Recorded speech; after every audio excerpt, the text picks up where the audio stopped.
Pyro is the third class in the lineup of the 9 classes.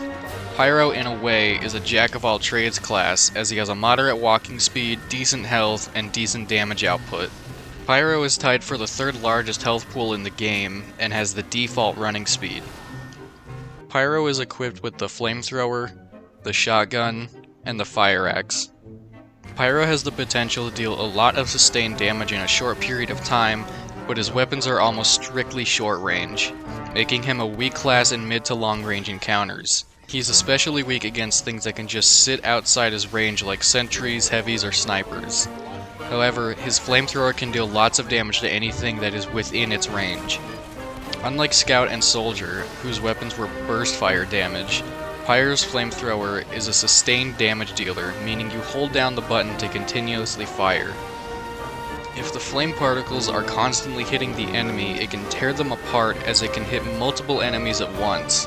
However, players like to move around a lot and can jump around the flame particles to avoid taking damage.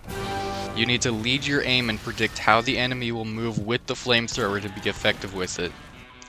The Flamethrower will also set enemies on fire, dealing afterburn damage. Afterburn damage deals 4 damage per tick and will last a few seconds.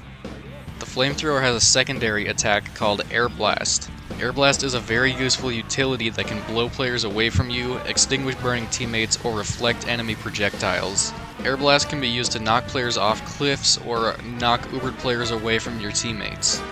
Extinguishing burning teammates will remove their afterburn.